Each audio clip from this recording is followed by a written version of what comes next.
Hello people! Holidays are over and we are back to business casual. People have already taken down their Christmas decorations, Russians have already finished all their Russian salads. I really hope so.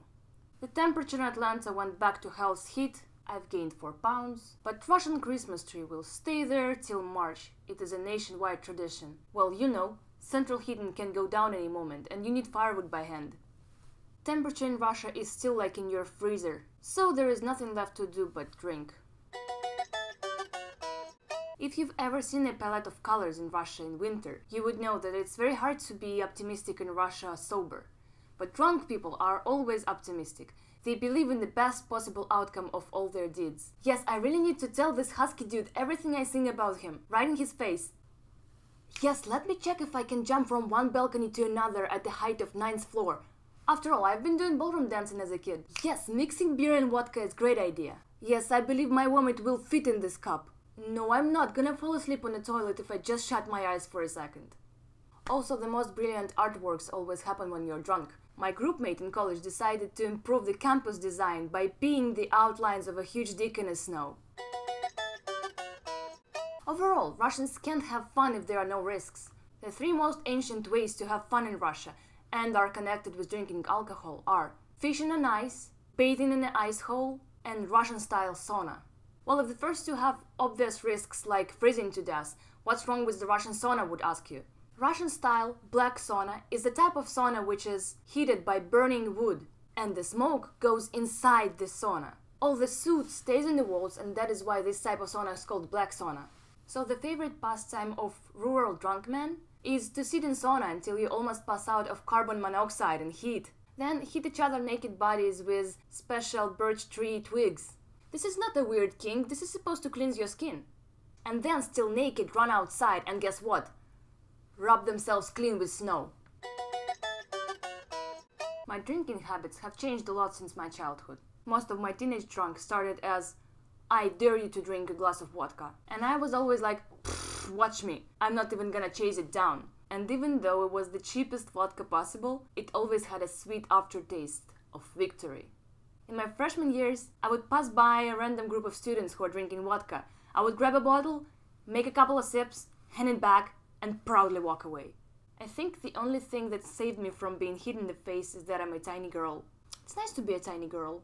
My university has a special place where all the students come to party every night. It's a square with benches and it's in front of the main building on the campus. That is a magical place. There are multiple groups of people, each of them is drinking something different. So you could go around and pour yourself a vodka, a beer, a wine, a whiskey, a rum, a vodka, a beer. So only when I came here to USA and started hosting my own parties, I realized that to have booze at your parties, you have to actually buy it. Strangely, on my first party here, I got the worst of my hangovers. Mostly because people kept saying, come on, you're Russian! Show us how you can drink vodka. And I felt like I have to defend my country's honor. But the only thing they didn't know is that I'm already on the fade out of my drinking career. It's like they say, at the age when Americans just start to drink, Russians are already quitting. So of course you all know vodka, but there's another famous Slav drink, medavukha. It's the same as mead, but cheaper and stronger.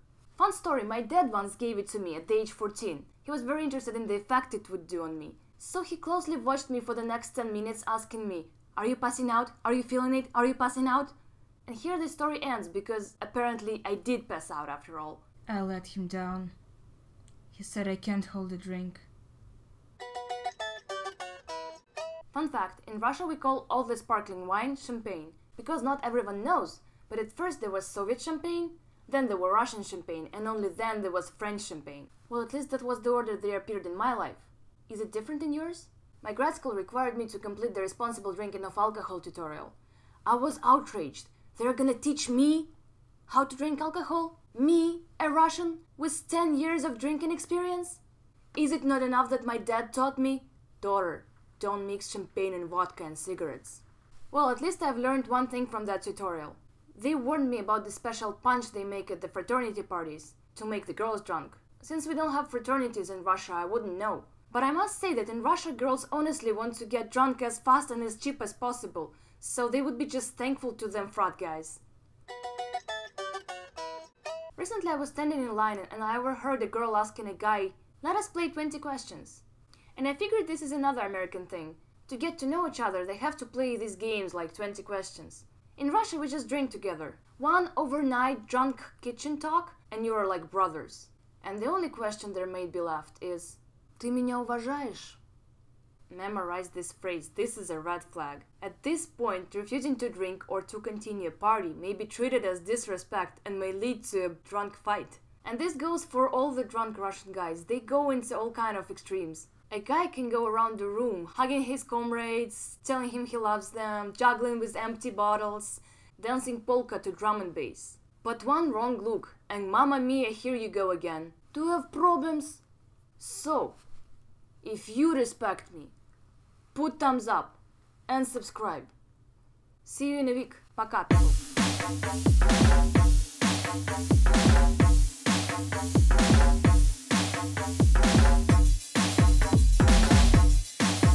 I forgot to mention, if you, yes you, right now subscribe and turn on the notifications, in the next episode I will tell the most risky drunk story I've gotten into myself.